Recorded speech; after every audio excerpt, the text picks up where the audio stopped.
a este nuevo Cabrera Coffee. En esta oportunidad es una edición especial para nosotros porque nos acompaña el doctor Juan Pablo Godoy, presidente del Instituto Colombiano de Derecho Tributario. Doctor Godoy, bienvenido a este espacio en esta oportunidad virtual. Luisa, buenos días, muchas gracias y muchas gracias a este espacio de Cabrera Coffee en el que seguramente vamos a poder conversar muy a gusto. Muchísimas gracias por acompañarnos y a ustedes al otro lado de la pantalla por cumplir nuestra cita de cada viernes llamada Cabrera Coffee. Doctor Godoy, hablemos un poco sobre la misión principal que tiene el Instituto Colombiano de Derecho Tributario y hace cuánto se dedica a esta labor. Pues Luisa, el instituto fue creado hace un poco más de 60 años, en septiembre de 1963, por un grupo de visionarios de la mano de la iniciativa de un profesor uruguayo muy importante para todos nosotros, que fue el profesor Ramón Valdés Costa. Hoy en día en el instituto todavía tenemos dos de los miembros fundadores, el doctor Juan Rafael Bravo Arteaga y el doctor Alberto Múnera Cabas. Ellos han sido verdaderamente muy importantes en mantener viva la esencia del instituto, que es una entidad de carácter académico y científico que se ocupa de trabajar por el perfeccionamiento del sistema tributario y aduanero y las instituciones de comercio exterior del país para beneficio del país. Por supuesto, es una entidad sin ánimo de lucro que se conforma por profesionales que ejercen estas disciplinas bien desde empresas, bien desde el Estado o bien desde sus oficinas particulares. Esa parte me llama mucho la atención porque sin duda es un instituto que se mantiene en el tiempo, que reafirma su compromiso con el desarrollo empresarial del país y también llama la atención de las personas que siempre se preguntan al otro lado de la pantalla cómo es el proceso de vinculación, en qué momento la persona es apta para ser parte de este instituto.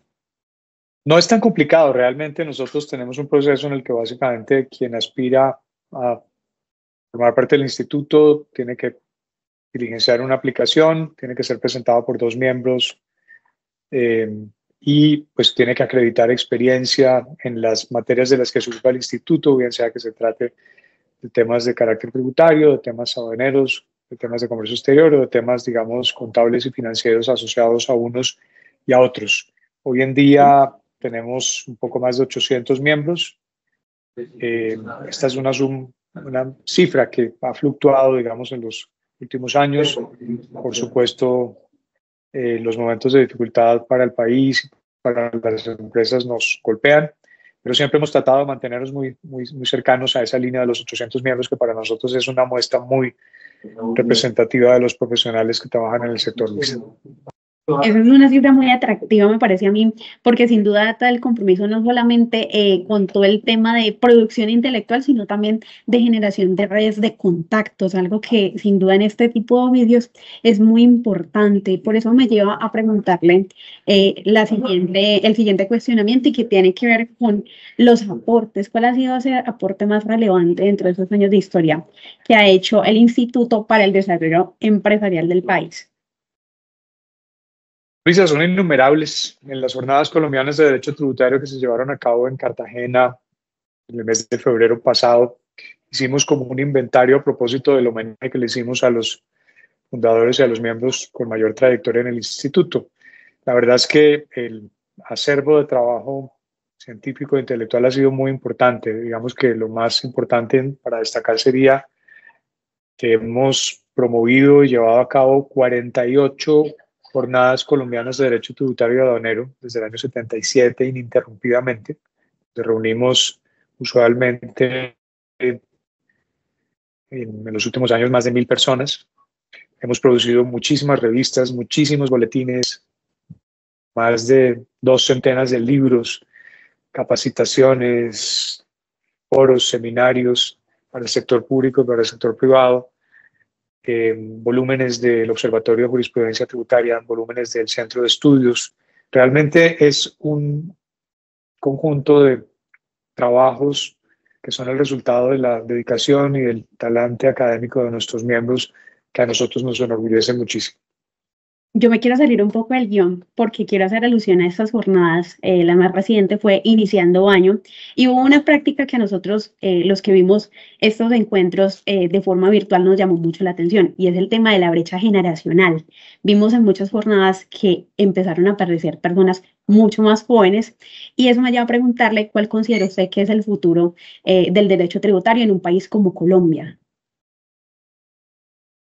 Pues eso pasa, digamos, por hacer una reflexión en torno al futuro del instituto y de ahí podemos pasar a la segunda pregunta, Luisa. Yo creo que en el instituto nos hemos preocupado muchísimo por hacer una renovación generacional importante porque somos conscientes de que no somos eternos. Fíjese que ya de los miembros fundadores, pues solamente tenemos a dos, uno de ellos con muchos quebrantos de salud, el doctor Múnera, muy importante para el instituto, un hombre ya cercano a los 95 años, eh, muy limitado físicamente, pero con su cabeza intacta. Yo, en el homenaje con motivo de los 60 años, entrevisté a los miembros más antiguos del instituto y él estuvo impecable acudiendo a la cita.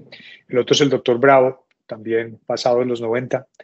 Y obviamente le podría decir que tenemos miembros del instituto de 90, de 80, de 70, de 60, de 50, de 40, de 30 y de 20. Y eso para nosotros ha sido una prioridad. Por eso promovemos espacios como el grupo de jóvenes, por eso promovemos concursos de investigación como el concurso Héctor Julio Becerra, en honor a uno de nuestros miembros fundadores también, ya fallecido. Y somos conscientes de que solo en la medida en la cual seamos capaces de mantener viva la llama que nosotros recibimos y entregarla a los más jóvenes, vamos a garantizar la continuidad del instituto. El instituto ha sido muy importante para el país, Luisa. Una de las cosas que no mencionaba hace un momento y que el instituto hace es rendir conceptos por invitación de la Corte Constitucional y del Consejo de Estado y a veces del Congreso de la República en relación con demandas de inconstitucionalidad de leyes en materia tributaria o aduanera o cambiaria o de comercio exterior. Lo propio en el caso del Consejo de Estado, y hemos rendido a la fecha varios cientos de conceptos en procesos de inconstitucionalidad de normas sobre estos temas desde el año de 1992. Entonces, obviamente son muchos frentes, muchas actividades, y eso solamente es posible si uno logra articular el trabajo y la capacidad de gestión de muchas personas. Yo en este tanto soy el presidente del instituto se cambia cada año por decisión de la asamblea, normalmente el presidente del instituto ha sido el vicepresidente en el año anterior, entonces uno está normalmente como 2 años muy ligado al instituto. Esta es la segunda vez en la que yo ocupo esta dignidad, la primera había sido en el año 2007, y la verdad es que es un orgullo inmenso, porque finalmente el instituto tiene una estructura administrativa muy fuerte, en cabeza hoy en día de María del Pilar García Lara, nuestra directora ejecutiva, y de nuestro director académico, José Manuel Martínez, un grupo maravilloso de más de 40 personas que articulan los esfuerzos para poder ofrecer apoyo al Consejo Directivo y a quien la Asamblea designa cada año como su presidente. De manera que la clave de mantener el instituto vivo es mantener motivada a la gente joven, a las nuevas generaciones, por eso para ellos abrimos todos estos espacios. Exacto, y por eso es que también nosotros queremos abrirle un espacio en nuestra cita de todos los viernes llamada Cabrera COVID, porque el compromiso no solamente es con el tema de reclutamientos dentro de las firmas, oportunidades de crecimiento, sino también que conozcan estos entes donde tienen posibilidad de entrar, hacer contactos y sin duda contribuir al crecimiento de un país como Colombia.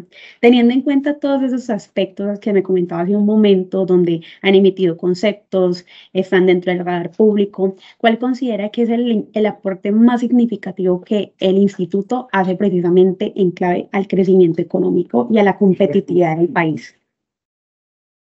Pues son innumerables. Yo creo que el instituto se convirtió como en el centro de pensamiento en el que de manera neutral se debaten las ideas, los proyectos, las iniciativas, las políticas públicas y se generan documentos, investigaciones que sirven de referencia para, por ejemplo, los hacedores de políticas públicas, los gobernantes.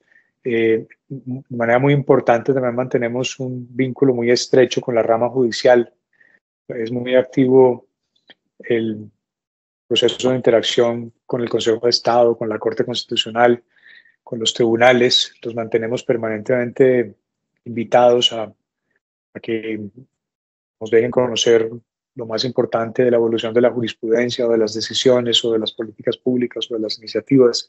Lo propio en el caso de la Dirección de Impuestos y Aduanas Nacionales. A nuestros eventos siempre concurre el director general y algunos de sus dignatarios de primer nivel.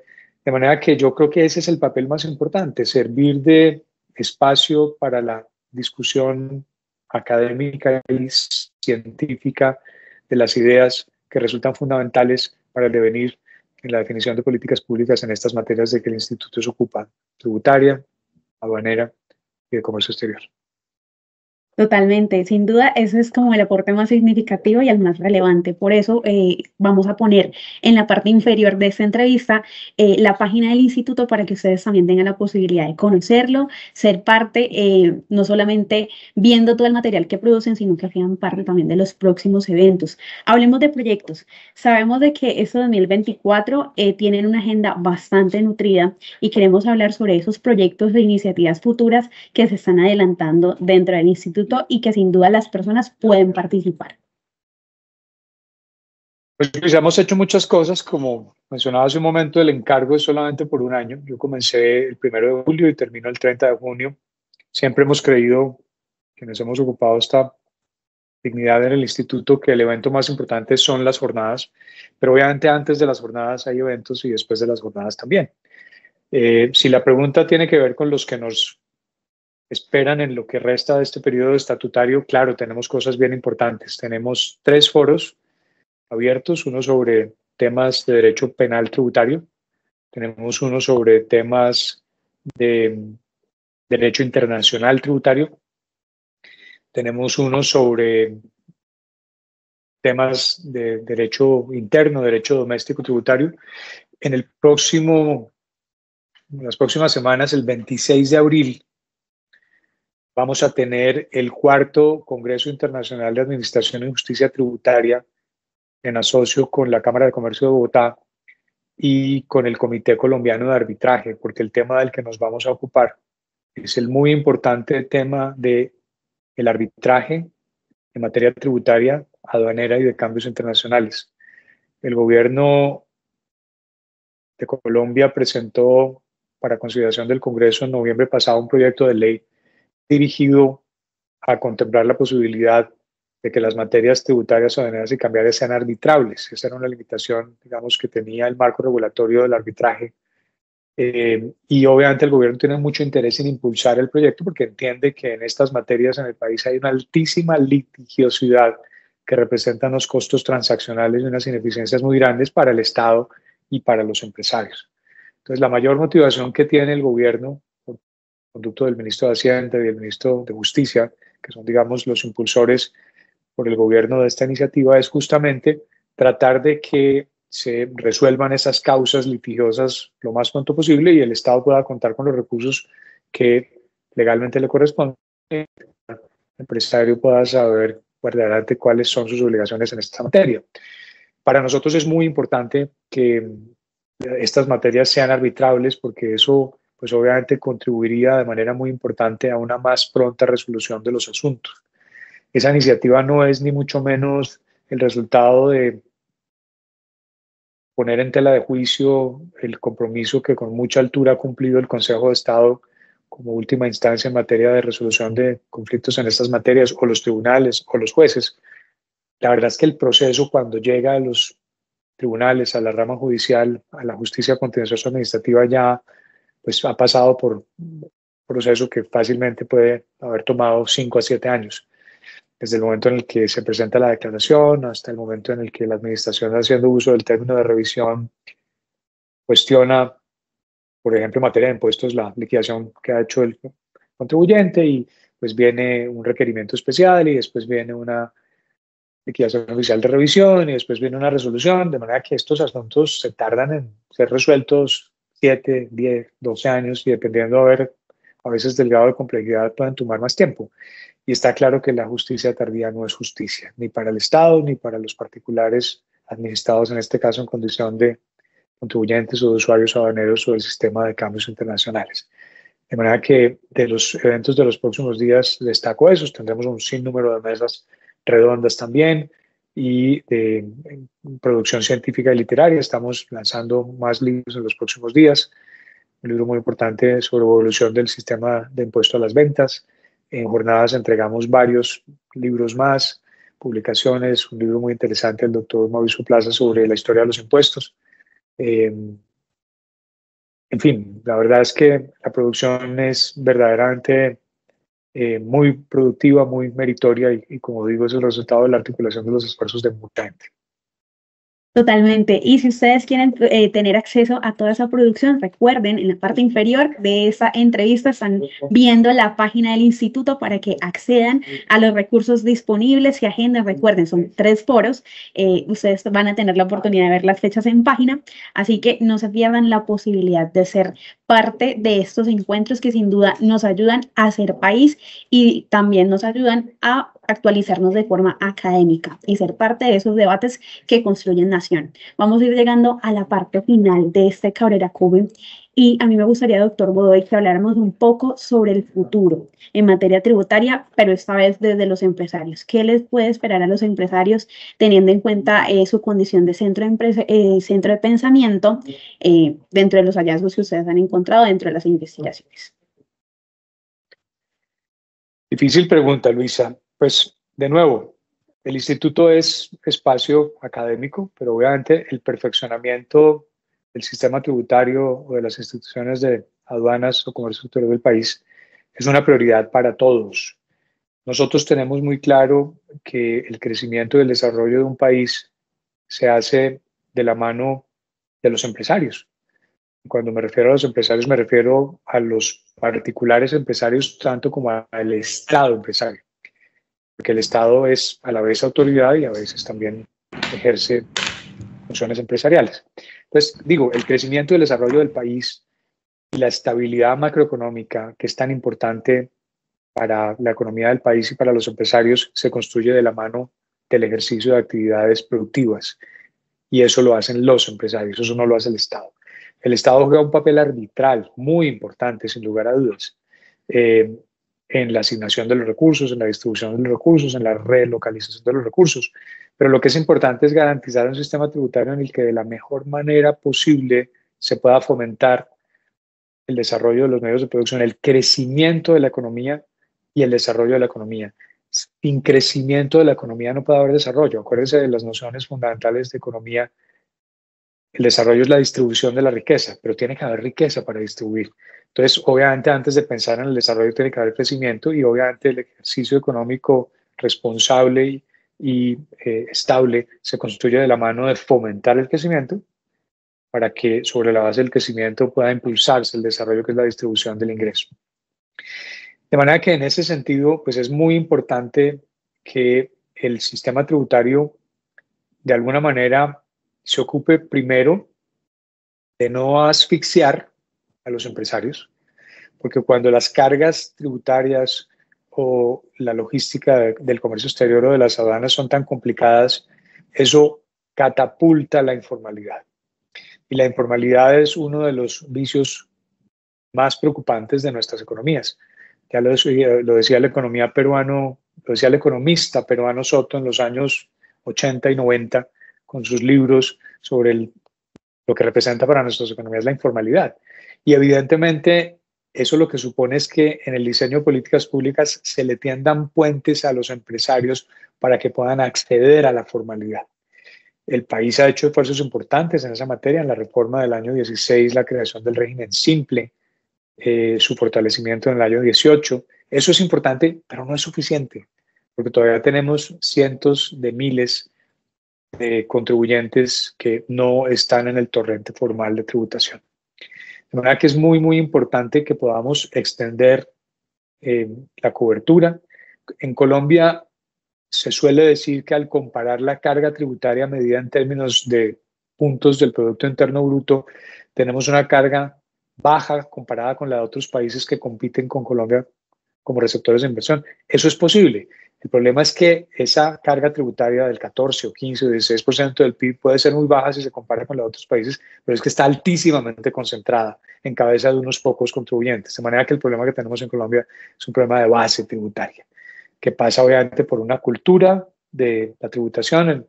Y ahí pues diría que uno de los proyectos importantes que ha tenido el instituto y que seguramente se seguirá renovando hacia adelante es el impulso a la creación de una cultura tributaria, una cultura de cumplimiento, una cultura de la legalidad en las operaciones, en el comercio exterior, en el acceso a los mercados de moneda, etcétera, etcétera. De manera que esto es responsabilidad de todos. El instituto pone su contribución y obviamente en la medida en la cual se pueda fortalecer y más personas concurran a este foro maravilloso del instituto del que nos contagiamos, yo en lo personal hace ya 35 años, pues verdaderamente vamos a poder hacer más, vamos a poder ofrecer más, vamos a poder entregar reflexiones, directrices que puedan servir para el diseño de políticas públicas para que podamos seguir fomentando el perfeccionamiento del sistema y promoviendo la estabilidad de las finanzas públicas, no para un periodo de gobierno en particular, sino para la economía en su conjunto y en el mediano plazo. Exacto, esa parte me llama mucho la atención porque sin duda no solamente la responsabilidad recae sobre el legislador, sino también dentro del ciudadano o dentro del contribuyente y es como el llamado a desarrollar un hábito de cultura responsable. Vamos a ir llegando a la parte final y me llama mucho la atención que en este punto nos acompaña la doctora María del Pilar García. Exactamente, ella es la directora ejecutiva del instituto. Doña María del Pilar, bienvenida a este Cabrera Coffee. Buenos días. Hola Luisa, muchas gracias a ti. Encantados de estar teniendo este espacio con ustedes y nuestro presidente. Exacto. En este momento vamos a ir llegando como a la parte como clave de este Cabrera Coffee porque nosotros siempre buscamos no solamente hablar con líderes de opinión, sino que también al otro lado de la pantalla tengan las personas consejos útiles para el desarrollo de sus empresas. Por eso es importante y queríamos invitarlos a que nos indiquen cuáles son esos elementos a tener en cuenta para esta parte final. Pues, Luisa, yo creo que desde la perspectiva de los empresarios, si entendemos bien la pregunta, pues lo primero y lo más importante es la cultura de la legalidad. Si una actividad económica o un negocio no da para pagar impuestos, no es negocio. No puede ser que el factor diferenciador sea que los impuestos se paguen o que no se paguen. Pero lo segundo importante es que los empresarios no están obligados a definir sus transacciones o a adoptar estructuras contractuales o corporativas de las cuales se derive un mayor impuesto o una mayor complejidad en sus operaciones de comercio exterior, sino todo lo contrario. Lo que estoy queriendo decir con ello es que la planeación de las operaciones, la planeación es, digamos, tributaria y aduanera y de operaciones de comercio exterior, yo creo que no es un derecho de los empresarios, yo creo que es una obligación, porque es que los contribuyentes o los empresarios, mejor, gestionan recursos escasos y obviamente tienen que hacer un uso eficiente de los mismos. Y tengo el convencimiento de que el sistema tributario juega diversos papeles como el sistema aduanero de comercio exterior. En el primer escenario, la idea del sistema tributario es que permita que se alleguen los recursos necesarios para la atención de las necesidades públicas, pero también es un instrumento para promover comportamientos deseables en sociedad, como por ejemplo la preservación del medio ambiente. Entonces, evidentemente, el sistema tributario cumple una función de medio para el recaudo, pero también de instrumento de políticas públicas. Y desde la perspectiva de las aduanas y el comercio exterior, pues lo importante es tratar de encontrar un equilibrio entre la facilitación del comercio y el control, que eso es exactamente lo que constituye un motivo de preocupación constante para los empresarios, que puedan acceder a los mercados internacionales, tanto como importadores como exportadores, en un escenario seguro, político, en el que se compaginen y se armonicen bien la facilitación del comercio y el control aduanero, porque finalmente eso hace parte de esa cultura de la legalidad que promueve el instituto.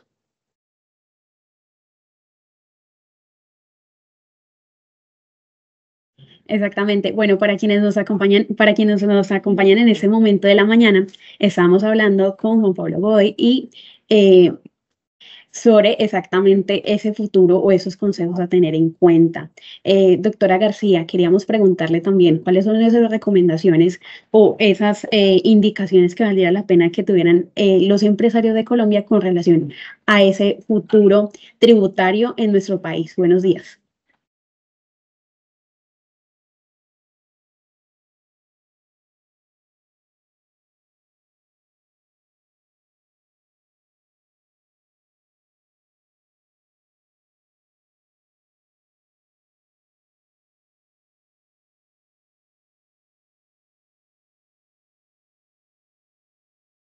Perdimos a María del Pilar.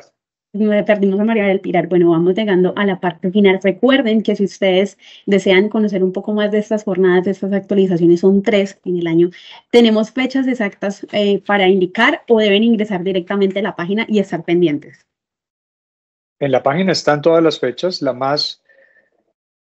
próxima, digamos, de hecho tendremos el próximo 11 de abril, se me olvidó mencionar con nombre propio, un foro muy importante sobre gestión patrimonial familiar. El instituto ha venido impulsando de la mano de un grupo de colegas, entre quienes se destaca la doctora Carolina Cañón, que fue la promotora, escritora y coordinadora de una publicación muy importante que pusimos a disposición de la comunidad académica el año pasado, libros sobre gestión patrimonial familiar. Ahora vamos a tener un foro de divulgación donde de la mano de expertos vamos a discutir las ideas más importantes en torno a los criterios y factores que deben tener en cuenta las familias para el mantenimiento de sus negocios, para la preservación de generación en generación de sus iniciativas y obviamente todos los factores que confluyen, no solamente el tributario, sino que tiene que ver con el derecho civil de familia, de sucesiones, con los temas, digamos, de manejo financiero, lo que tiene que ver con asuntos que tienen repercusiones en el área penal. Es decir, básicamente vamos a tener un grupo de expertos muy destacado que va a divulgar sus principales contribuciones a esa primera obra sobre gestión patrimonial familiar que el Instituto publicó el año pasado, que se convierte verdaderamente en un referente en esta materia en América Latina y en el mundo. La verdad es que cuando sacamos la primera edición se vendió muy rápidamente. Estamos agotando la segunda edición porque no había nada como este. Este tema de la planeación patrimonial familiar era un tema como que se discutía clandestinamente y resulta que no, también es un tema que verdaderamente de la mano de la legalidad y de la mano del talante y de la capacidad para producir decisiones que propendan por el mantenimiento de los emprendimientos empresariales familiares resulta fundamental también para los países. Entonces recibimos permanentemente solicitudes de otros países para que enviemos la obra y demás.